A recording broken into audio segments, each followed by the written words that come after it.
This is the next set of the series, Landing on the Moon. We're not quite ready to go there yet, but we're pushing the boundaries and limits. We're going to catch up on the science after we achieve the accomplishment. So let's just go straight to it. This video is going to be terribly long if I just don't get on it.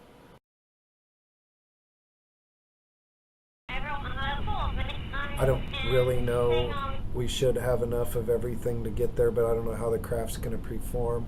I also have this weird landing gear on these new struts, and I don't know how that's going to work. It's the micro gear, so it bounces like crazy. We'll be lucky if we don't fall over. Anyway, let's go.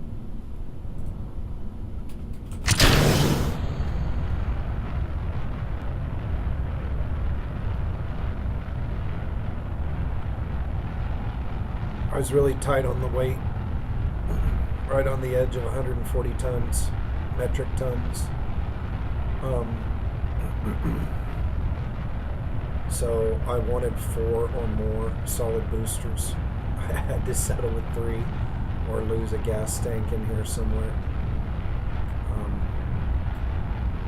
So everything is just a little bit behind. You can see I'm just now approaching 200 at 35, not 23, and I'm between 5 and 100, not 500 and 1,000. So I'm in a bind and I'm way behind, and I'm looking to make a deal. Okay, so the deal's going to be that we have to continue our upward motion. It looks like we could roll. No, don't roll, don't roll, don't roll. Okay, I've killed the gas. We've lost too much speed on the roll. And I don't think we can ever recover because we lost speed and altitude. But let's try. It may not matter. Who knows, maybe we'll get to our destination speed faster. Won't be milking it so much in the end. But punching it in the face in the beginning.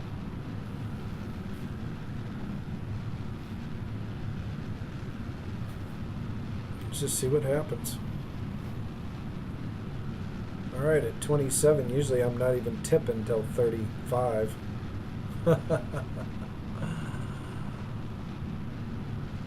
It's I'll be shocked if it works. I imagine I'll be hitting reset and starting the whole video over. And I'm happy because it happened in the beginning, but if I don't need to, just bear with me. Sometimes I'll learn something from my mistake. Like I can see I'm closer to my apoapsis than I've ever been at 35 and 22. I'm actually growing. So it's pushing up forward. I don't think I dare go away from 45 until 45. Unless I do. For speed. Like this. Maybe just the top of that. Oh, don't go away. Anyway, I know the closer to get that, the more I put my thrust energy into speed and not altitude. When you have it right at 45, you're kind of splitting the difference. But right now we're putting more towards speed than altitude. Maybe we just are assuming that our altitude will get there in all due time. Now, I remember from the test that I reach orbit with this rocket. And then I have a little bit I can use to try to get to the moon. So, not knowing anything right now, other than I'm probably going to restart. I'm doing pretty good on the gas mileage, actually.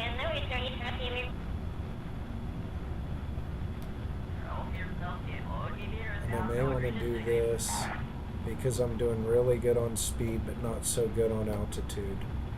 So I may just put it on 45.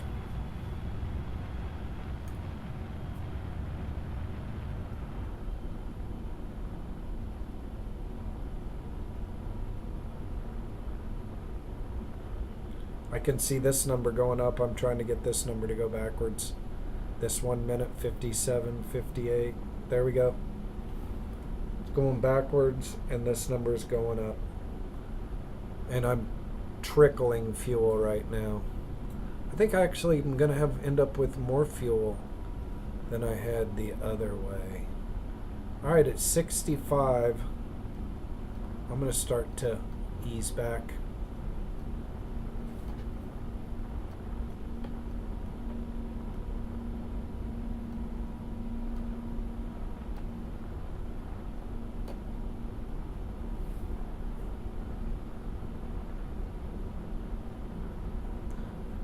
Just leave it there on 20. Watch this 67 number grow while the minute 30-second to apoapsis declines. At 69, I might just put it on my mark like this. Alright, this is automatically doing that. And that's because I can reach 70. And this number's growing. I'm going for 2250. So it looks like I want to hit 70, 2250, and 0 all at the same time. That's the goal. That's not going to happen. I can see it. But that is the goal. The perfect goal.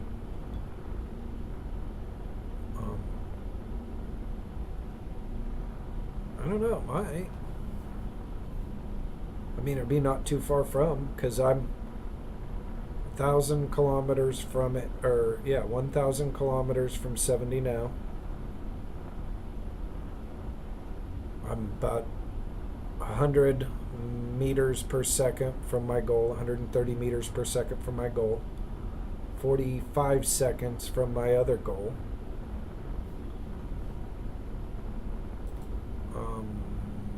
If I coax it maybe like this, that'll speed my apoapsis.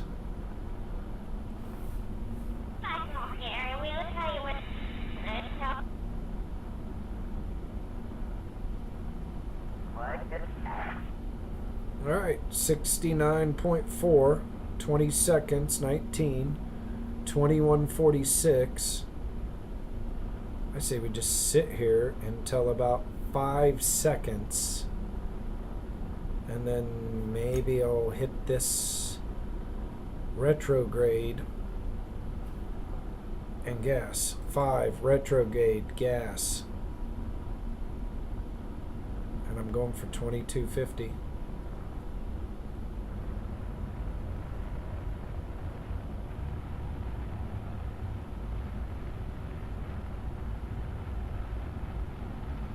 All right, now I've shot right through it. And I've put it at 70 and 66.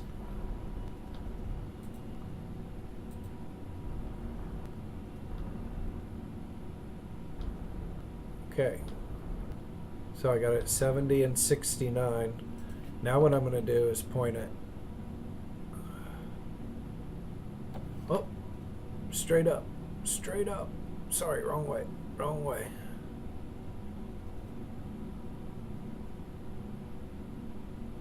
And this is because I've passed the apoapsis, and anything I do now to make this rise makes this shoot astronomically if I stay on those nodes. So I hit that and I go,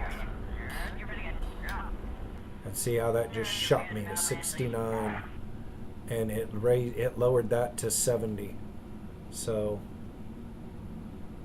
what we can do is we can just sit here for 15 minutes and wait to get around to 70. I actually would probably want to put that on, let's just say, I don't know, just a little juice. Little juice like that. Little juice. 71. There we go. Now you just sit here until it goes around. So what I'm going to do is pause the video and come back in about 14 minutes, because remember, it won't let us accelerate past 70. So I'm going to pause just for the sake of expedience. I guess I could come here, let you fly over Kerbal, call it a be right back in 10 minutes and let it run. But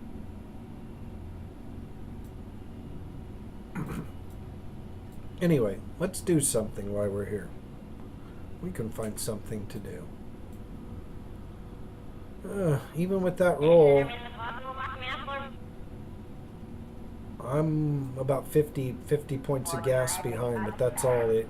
It wasn't as detrimental as I thought. So we're not quite to 70, so let's go ahead and take some upper atmospheric readings.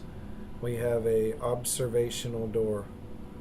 Yes, we will keep 22 points. And this is our scientist, so he can reset this and we can reuse it again in the moon. So he's floating.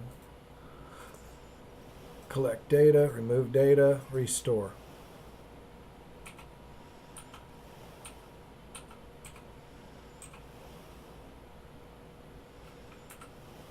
All right, I turned on his lights and you can see his periwinkle glow.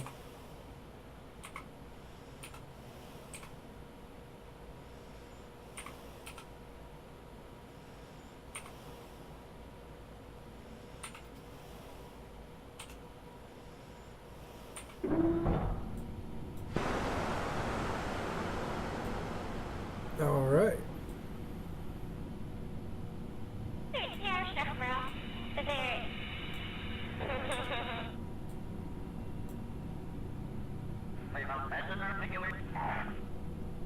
So we're just making the slow climb to 70.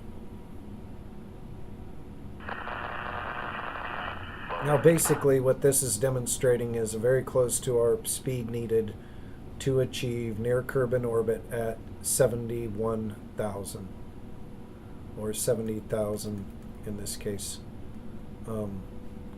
So it's real close to this number. I say 2250 because that's when I want to slow down, maybe adjust my thrusters and then get this part right. I don't want to shoot past it. So I know it's just above 2250. So if I say 2250 and I a little past it, sometimes it's perfect. If I fall a little bit short of it, I was trying to fall short of the goal. So once again, it's a success. So when I have a goal, like an actual goal, like the 98% rule, like that stupid coach, give me 110%. I'm the stupid science guy. Give me 98%. All right. So here's what happens. You get 3 chances to win and 0 chance to lose unless everything blows up in your face, which happens all the time anyway. So your real goals, in this case, 2275. So you say 2250 is my goal. It's like a lie you tell yourself. So when you fall short of this goal, your goal was to actually fall short of your truthful goal. So you succeeded. You were just a little early in success. If you nail it perfect, then you were successful and still ahead of the actual goal and able to make that correction given enough time. If you overshoot your mark, then sometimes you're just that short of the goal, or you're on the goal perfect, or you're that much over, which is still a success. So I don't know if it's like the person who's always late, who sets their clock 15 minutes ahead and then lies to themselves and is still always late, but to other people they're on time. It's kind of that backward, screwy logic. But in the precision world, things are a series of steps, and it's a necessary, it's like mitigating risk.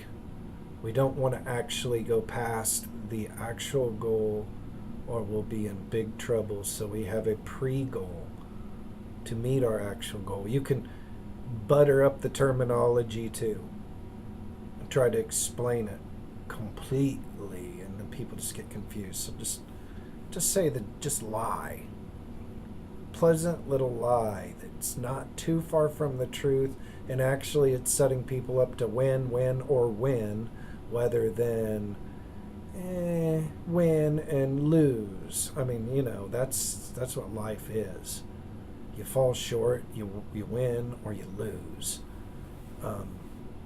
by overshooting something, giving it too much, having it blow up in your face, overextending, and someone take advantage of your drive, let you do all the work, and then just steal from you either your time or are we there yet?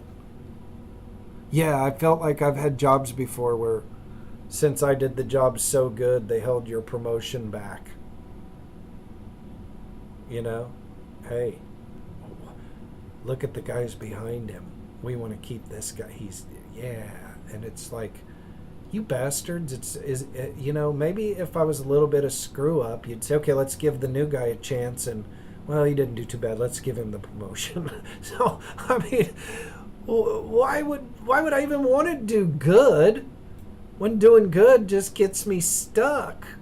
And once again, that's that kind of screwed up, backwards ass logic. That's a big mess. Oh, I was on the wrong craft. Let me turn that off. Okay, I'm there now. That's why the stupid scientist in me says, give me 95%. Give me 95% of what you got. Oh, we don't want 100. That will just screw you. And it's all it's going to do is confuse us and create false expectations. So, stupid frickin' basketball coaches, they don't know that above 100% doesn't exist. So what they really mean is give me 90% most of the time, and then when it's time, I'll say give me 100%. But so they just lied to you because you're supposed to give them 100% all the time, or you're somehow. Oh, I didn't wait till it got over. Okay, I'm still there. You're supposed to give them 100% all the time, and then you're supposed to give them more. No, you're supposed to give them 90% all the time, and then the 110 when they ask for it in the fourth quarter. They want to leave a little in your tank. But once again, it's that pleasant little happy lie. And the only thing it does is it drives engineers and precise people crazy when they hear, give me 110%. They don't know the coach is willfully lying to ignorant athletes who don't know any better and who hear and believe this crap without understanding. And just as a scientist, and I ask you, give me 95%, you're going to go, what? Come on, dude. We're better than that. Okay, I'm trying to set you up for a win situation, not a win-lose fall short, win or lose, which, unfortunately, that's what the coaches do. They should just, it's so funny how the truth can just, people will embrace the truth.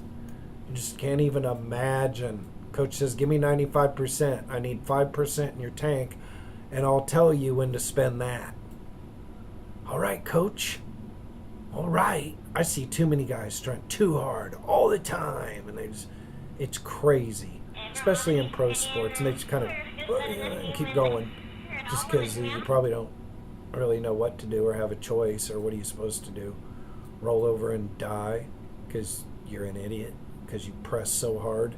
You turned a simple little finger roll layup into a slam dunk that goes boing and flies. You're like, I knew a coach when I was a kid. This was before the shot clock, before the 3-point line. I think they might have had 3-point or shot clock in international basketball. but not in college basketball, and not even just started it in the pros. But they didn't have it in college basketball. But this coach, he wouldn't even let guys dunk. He's like, it was a pretty good program. Division II, guys that were almost there for Division I. So real smart guys. They decided to trade educations for, I know one of them became a pilot. I see some of them around my town now. The head of the fire department, whatever you call that. Like each house has their captain. These guys aren't captains. They're captains. They're like, well, we call them chief. There's got to be more than one chief. But like, pretty much badass firemen. I mean, like old men now too, because I'm talking like I was a kid watching them now. Definitely retired. Definitely, as I speak now. But pretty good teams, pretty good players, pretty good league. It wasn't, Division I.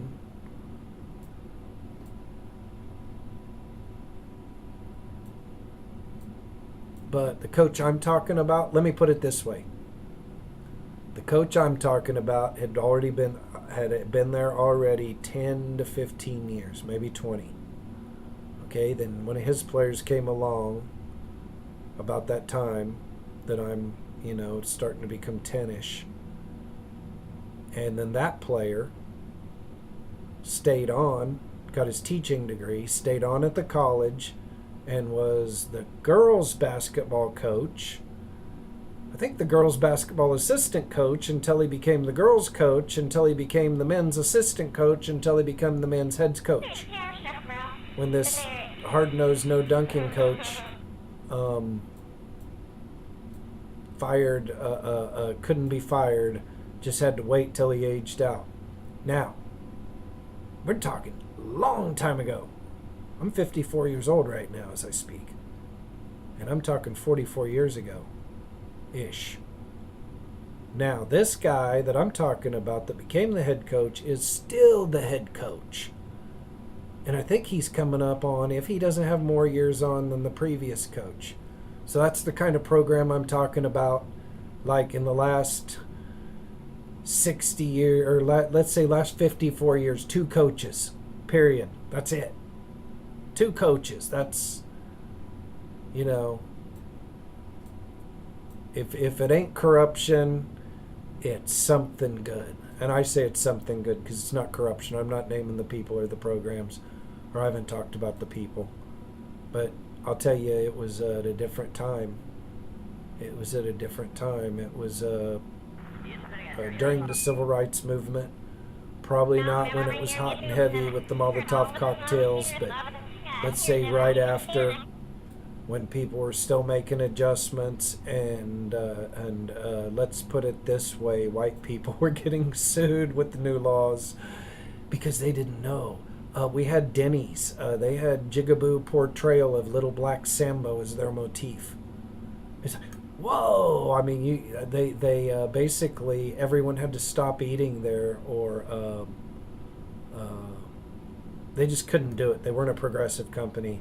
Their image was so bad. Even now, if a bus driver pulls into a Denny's with a group of NBA guys that got stuck on a bus somehow, they look out. Educated black men do not eat at Denny's. Not even now. And they weren't even born yet. But, so I mean, the reputation sticks with you. Now, what are we doing? Oh, we're waiting for our descending node -8. Let's go with that one. Okay. Descending mode -8. See the DN, and it's also got a minus sign, so we look for this triangle with no modes. And by the way, Denny's always had great food, and I love their tiger butter. And me being a young boy didn't realize what was going on. I just liked the cartoons and the tiger and the story. And I didn't even know anything about racism I had to be taught that as I grew, um, both learning it and learning how to avoid it and all that. You'd stereotype anything. It's not about skin color. I can think I'm superior to all other people, and it's a problem. Well, could be. I could just be a megalomaniac and go be a hermit, and no one will pay attention to me or help me and just let me die. So, but life's a series of choices. You can choose to be ignorant. You can choose to be wise. Sometimes you have to respect the process and learn mastery and get it, learn things, pay attention. Other choices you can make is you can choose to be angry or you can choose to be compassionate. You can choose to be greedy or you can choose to be grateful. Usually grateful is opposite of greed, because when things are going good for you, you're more willing to share, or at least share your sincerity or be sincere. And the next thing is easier said than done. Hey, we're all human. We're all neurotic, meaning we get hungry, we get emotional. We get tired, we get emotional. We're in love, we get emotional. It's like our freaking nerves get fired by all kinds of external forces. We're barely in control of ourselves. And the only thing we can control is a choice, let's say, not to act, not to let this confusion or this the things get the better of us, like the joy of love, for example. If you're my age, it's gotten the better of you more than once or twice, and then you get to have all kinds of other emotions after the joy of love, which makes you hate love itself. And then eventually you go through the cycle enough times that you learn that it may all just be an illusion and a trick the mind plays on itself. So you make babies to populate the world, and you need to find someone that you have a mutual respect, admiration, and friendship with, and then love. You'll fall in and out of that with that person maybe several times. It's probably more important more pertinent if you have a common goal, which would be like building a house together, building a family together, a life together, raising kids, business. It could actually be anything. I've seen well, I don't want to say that. Let's say people fall in love that aren't supposed to, and they still do. But anyway, you don't ever want any neurotic emotion to get the best of you. Love's probably the worst example I can think of. Absolutely the worst example I can think of. So don't let hunger get the better of you. And when you are hungry, don't take it out on your waitress or waiter taking your order. You came in mad. It's not their fault. You walked in that way. You're hangry. They have a stupid word for it that's not a word. So you don't have to abuse people. You make a choice. Okay, just place your order. Wait for the blood sugar to adjust. And I know you have a reason to be mad. It's just not blood sugar. It's that thing someone said or did, or the way it is. And you eat, and you're like, well, okay. I feel better now. All right, so we're 0. Did I ever make my maneuver? Okay. Now, nobody watches these videos anyway, so if I post it, the only one that's going to see this is relatives after I die, and maybe they'll appreciate my banterings. But anyway, wonderful to have a descending node. This is what we get for developing our communication center. And what this allows us to do is find the best path to the moon. That one was pretty good. I kind of know where to start, so I know how not to adjust it. If you want to adjust it, you can grab this ball in the center and move it back and forth and put it till it's as close as possible without growing any more.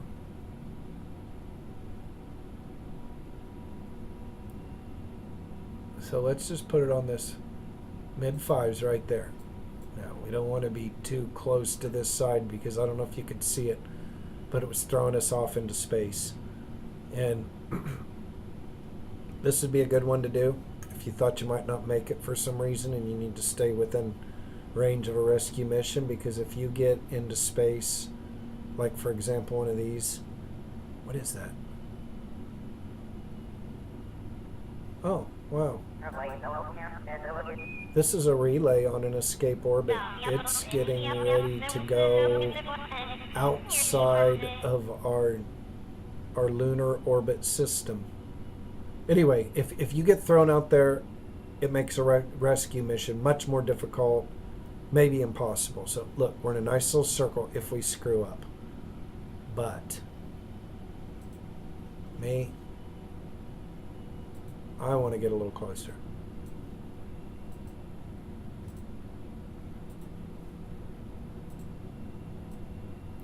So I'm going to pull this down to, I don't know, maybe 50, maybe closer. At least 50, guys. Oh, 1,000. Yeah. Man, I'll skip off the surface. But I'm going to show you how to fix that. Now, this is terrible. If something goes wrong, we'll get pitched out of here. We're going to be put into a solar orbit. And someone would have to come and get us. And what's going to happen if we get put in a solar orbit? I can't remember. But I think since Kerbin's heavier and we're lighter, it's going to take off and leave us in the dust. So that means even if they can launch an orbit, a rescue mission, they may not be able to get us home. What am I saying? I'm saying don't screw it up. Don't screw it up. This is critical.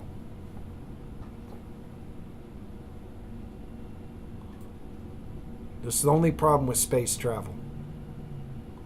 And space is everything's precise. You need computer assist. You need, you basically need to be on the ball. Now I'm going to warp to the next maneuver. Put it on the node. This brings us about a minute from our burn. Our burn time, since I showed you near maximum efficiency, is only 34 seconds, which is amazing, by the way. A burn to the moon, 34 seconds. Now, what does that do for us? You know what that does for us? It gives us more fuel to use at the moon. So, anyway, I don't know if I've told you this, but I have 4,700 hours on this game, or this simulation programming. That's all the way back from about 2013. It was before we had manuals and we had to figure everything out ourselves. So there was a lot of trial and error and things of that nature. Okay, it wanted me to fire. I was a little late, but I waited for a reason. And the reason I was waiting is for that to touch that edge to touch that. I had my reasons. And we should see the moon pop over the horizon in just a moment. All right, we just ran out of gas. So here we go. Our next tank. Blow them up, baby.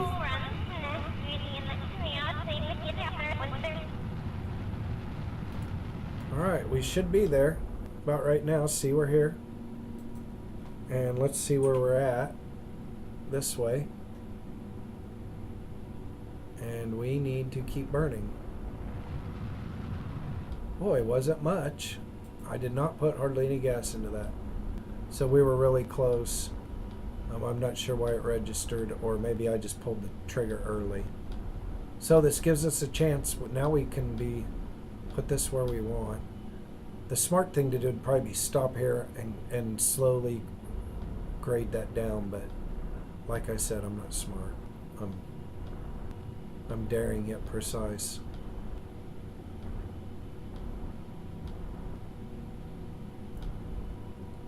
It's also that thing where you can role play it and look at it like a real thing, or you can push the envelope.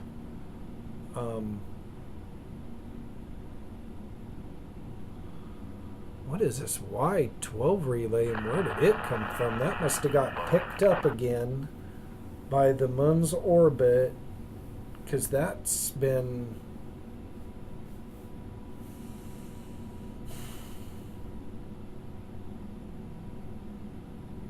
That still wouldn't be here.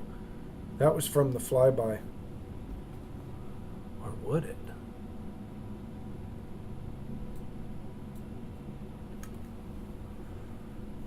It had to go into one of those orbits where it came out and then came back and caught the orbit again. That happens.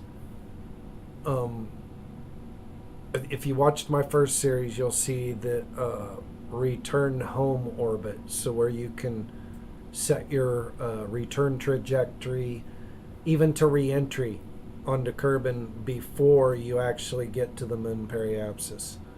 So that's a pretty cool one.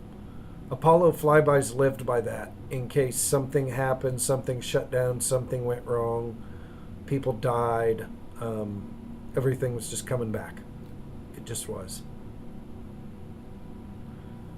And then they could almost control everything remote anyway.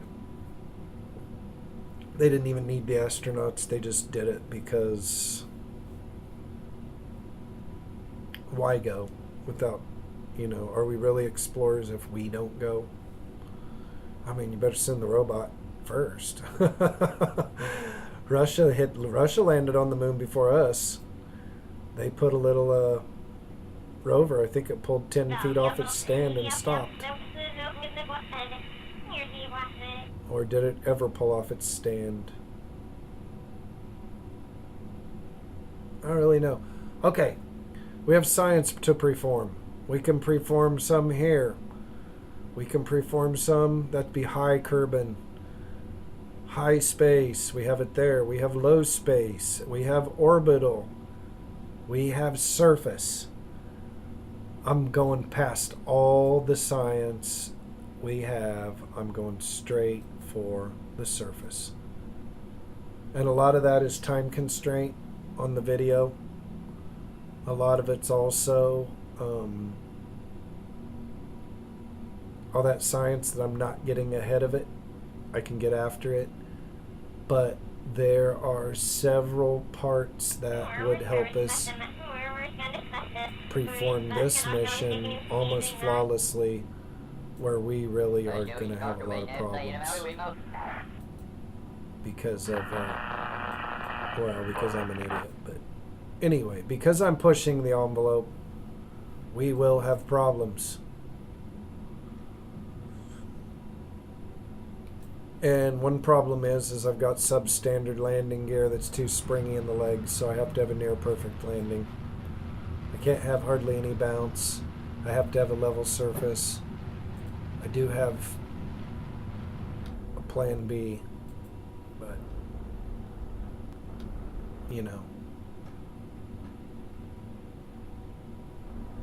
what do they say about imminent failure? Okay, so put it there on 9,000. I'm going to spin it around. Now I could go straight to it right here, and maybe we should. So let's look and see what I got.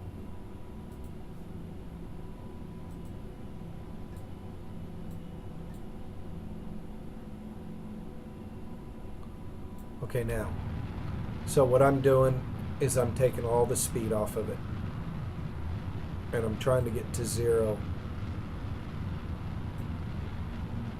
in the center of this crater. I think that's what Apollo wanted to do, was land in a crater.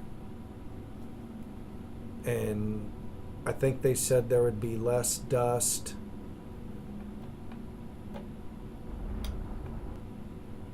And they thought the surface would be Okay, that I was trying to push it to the center. So now I'm going to take it to 0 because I'm in the center of it. I tried to make this video before and these little landing gear was bouncy. And it's because I don't have proper landing gear yet. Okay, I'm trying to do a precision landing, but it's too sensitive on these dials, so I'm going to pop it down to that, about 28. And now I can control that. I also have a gas issue, which I don't want to burn my gas up before I touch down. And I'm not exactly in the center of the crater.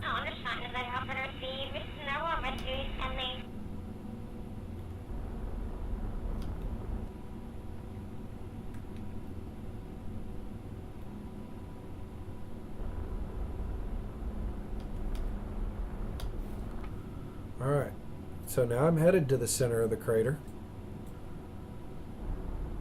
And I want to put this, give it a little gas, slow myself down. Just kind of head towards that center.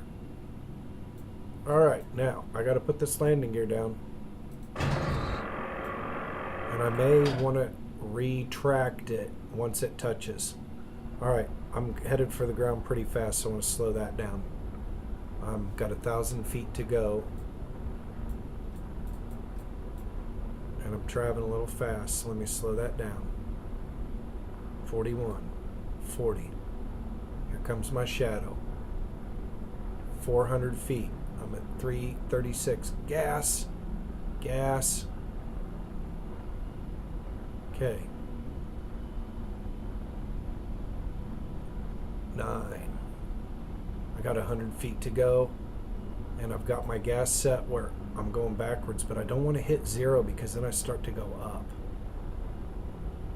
Okay, see? And now this means my land isn't level. So I'm falling too fast, falling too fast. Don't want to hit hard. Don't want to hit hard.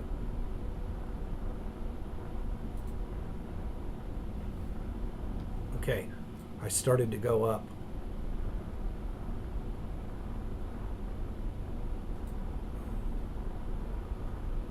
I don't want to land. I want to... Alright, I'm running out of time. I'm running out of time. I gotta slow this down.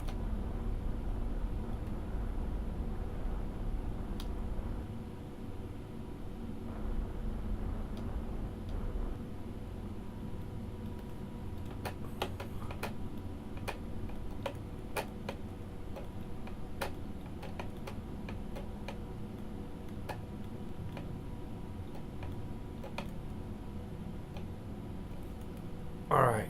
Whew.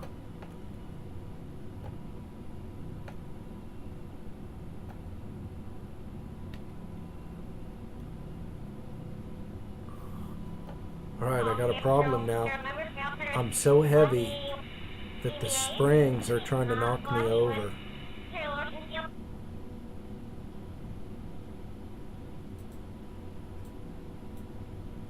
And then my reaction wheels are trying to overcorrect. So I need to really turn this off. Okay, I turned it off. Maybe I need to turn these on.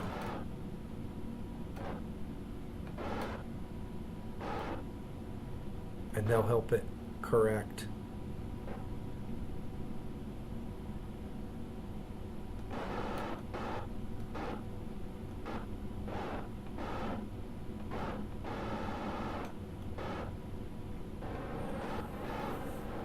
And I can see something down here. This gimbal free is messing me up. Lock that gimbal. Okay. Is that it? All right. I think that gimbal was moving around, causing me... Now I am at an angle. And this is a beautiful picture, and I hope to God I meant to record. Let me check. Yes. It's 45 minutes into the video, and we've landed. So what I'm going to do here is stop this video. Right here. We have landed on the moon. What we're going to do now is collect some science.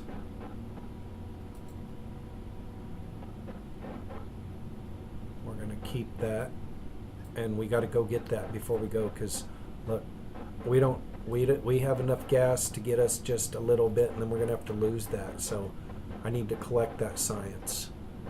But this science here, I don't need to. And I'm afraid when I get out of the craft, I may knock it over.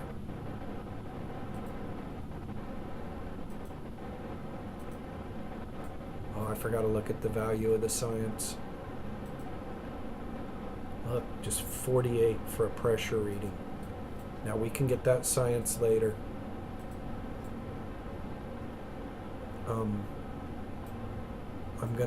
I'm gonna raise this antenna just to pull something, put a little weight that way.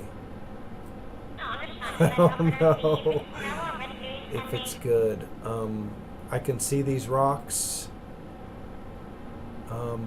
within range. I don't know if the Kerbal can find one small enough to take back. Let's look and see where we are. All right, so we're in the middle of a small crater,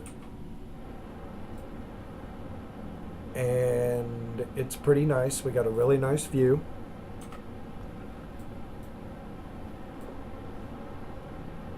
And I'm afraid we're on the wrong side. I'm going to try a twist.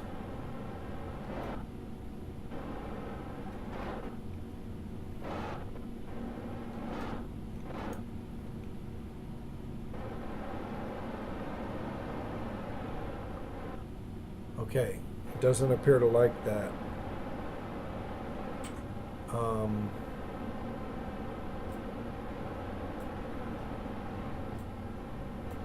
Okay, I am going to send the scientist out, and he's going to try to fall off the ship before he causes a problem.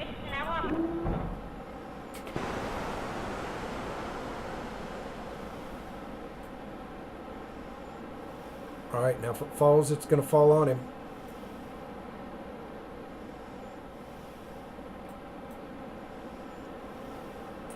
Look at him.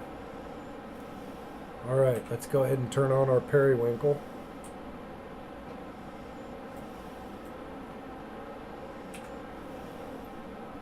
And we are going to plant a flag.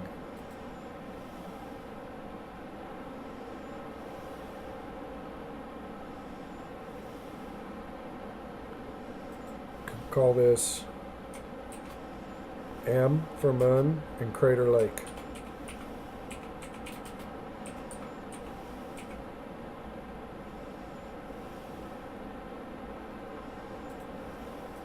And we say OK. Alright, now I have room here in my inventory if I can take back a Mun rock. But I don't know if I can, so I'm gonna go look for a rock. I see one there. I see a closer one here. I also see them scattered about. So if we want, we can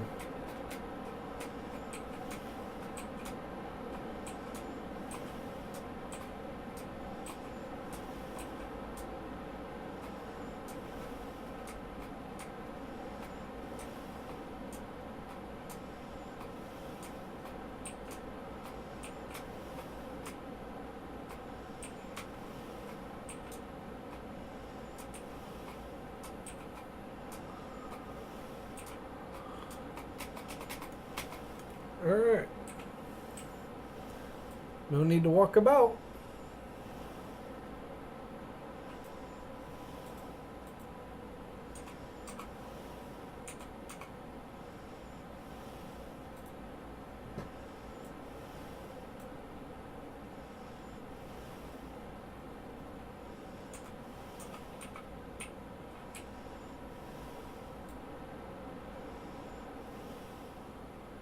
Alright.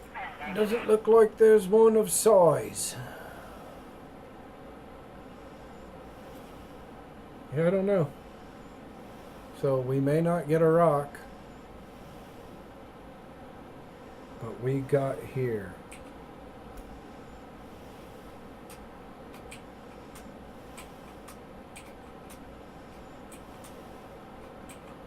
Wonder if I could get us home in 15 minutes.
Alright.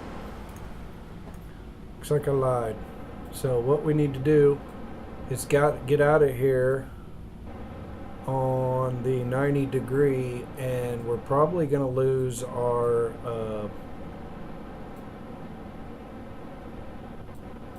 lower tank very quickly. So let's go. Okay. And then we can pitch to 90.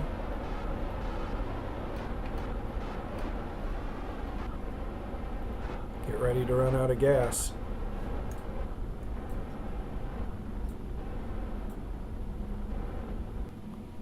Alright, you ran out. So now that's you. And go here and put yourself where you want to be. 6,900. Alright. And then you come here, you got 30 seconds to do this. Add maneuver node. Pull it out to like that.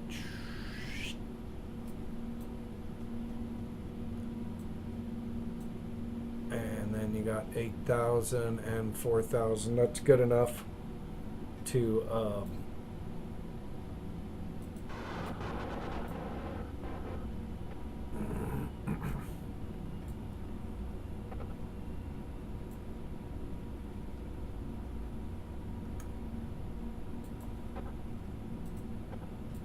okay, so we're basically there.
Okay, So I'm going from 63 to 20 right now.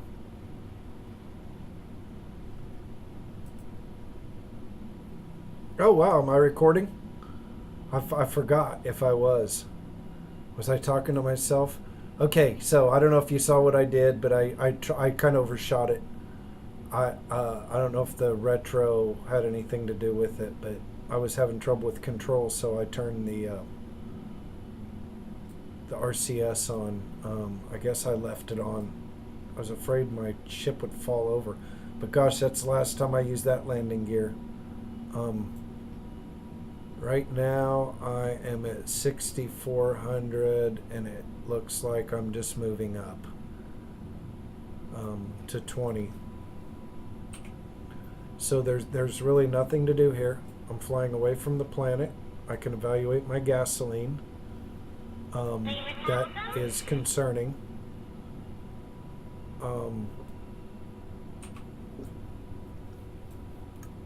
So what I want to do is kind of get up here this way and point away from the moon.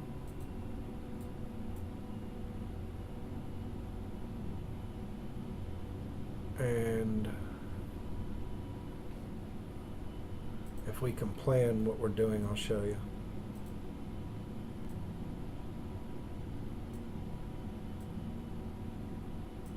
Like that.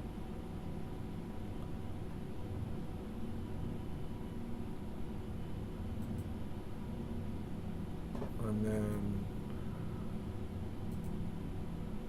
we'll do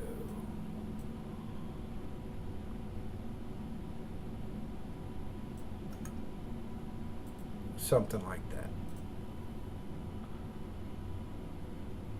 So anyway, 9 minutes and 41 seconds, warp to the next maneuver.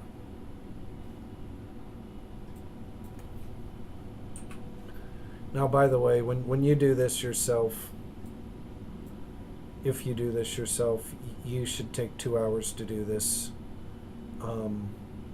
Maybe 3. Collect all the science, enjoy it, feel relaxed when you do it.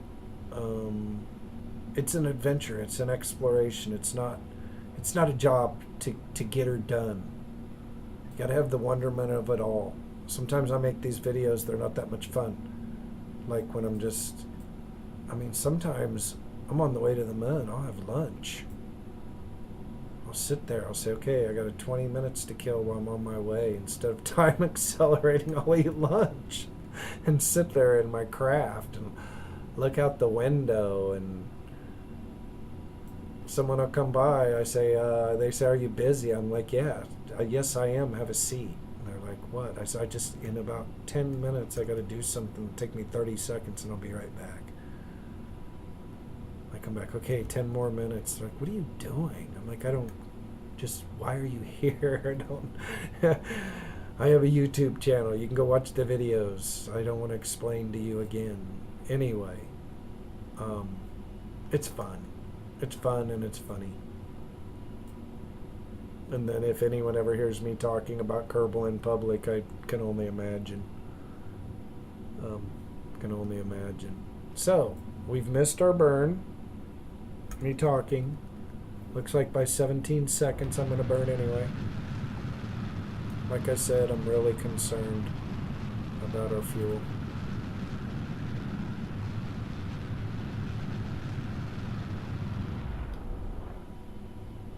Yep. We got a rescue mission on our way.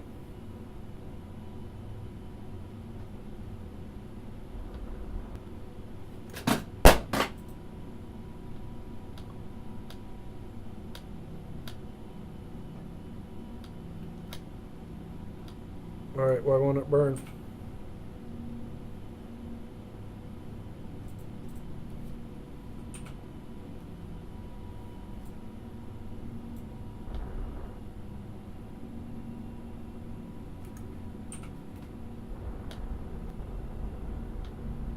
I don't know. I was pushing my throttle, it wouldn't move.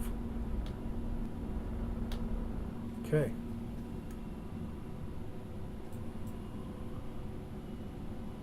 Let's go.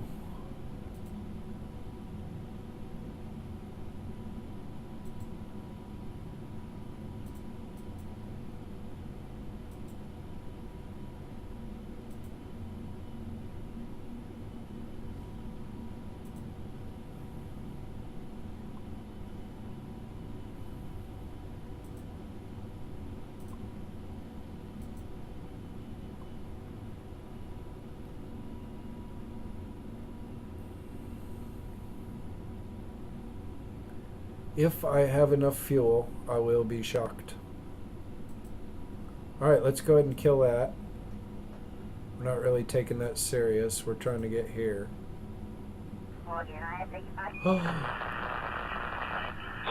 Okay, stop.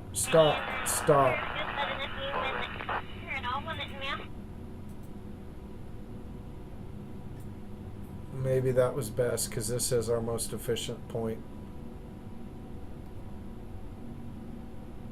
Anyway else, we got to use more gas. So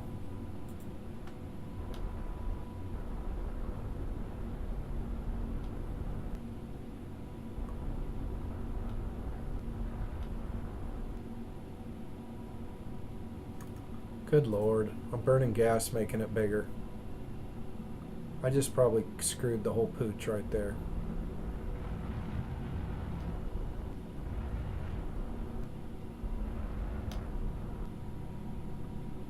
I may have.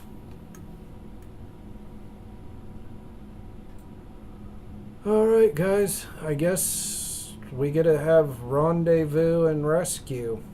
But we did land on the moon, so we'll try to figure it out. Alright.